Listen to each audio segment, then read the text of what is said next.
Artiga ja volia fer aquests premis fa com uns 10 anys. Que fa 5 anys poguéssim començar va ser un gran èxit ja. Que any rere any, durant 5 anys, hàgim pogut continuar, és un èxitàs per nosaltres, estem molt contents. Jo crec que hi ha un moment important en aquests 5 anys de trajectòria de premi que marca una diferència, que és el moment en el que el Mèdul, que sempre ens ha recolzat des del primer any en els premis, decideix donar una beca de producció al Premi de Jove Creació.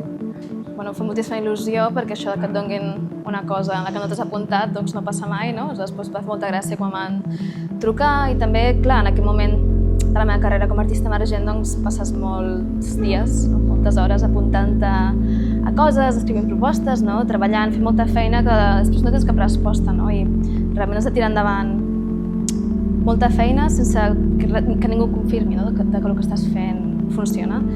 El consell és que això és una carrera de fons, no una carrera per competir, evidentment, però que és una carrera de fons i que hi ha molts entrebancs i moltes alegries i també moltes decepcions, però que s'ha de perseverar. Si veritablement creus que tens que aportar alguna cosa al panorama artístic, és això, no? És treballar, treballar i treballar. Hi ha molta feina a fer en el territori.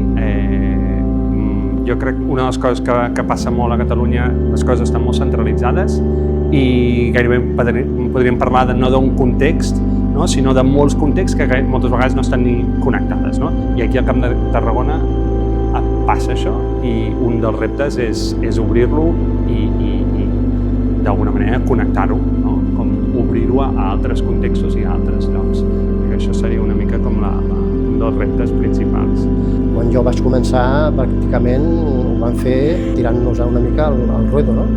I ara, d'alguna manera, hi ha beques, hi ha suport, però tot i així trobo a faltar això, més implicació. Com què està passant a nivell de generacions, a nivell de noves generacions, a nivell de joves, aquí en el context. I jo crec que això és un tema que s'ha d'adreçar i una de les coses que jo penso que és amb l'educació i també en educació artística, però també en espais de treball. No sé, punts de trobada en el que la gent ensenyi el que està fent i vegi el que els altres estan fent. No en tinc ni exposicions, no? Però com espais on poder crear conversa amb el que es crea, no? De fet, Artiga, quan va començar com a revista, era una revista que tenia l'objectiu, i que el segueix tenint, de deixar registre tot allò que passa en el territori, de celebrar tot allò que passa en el territori.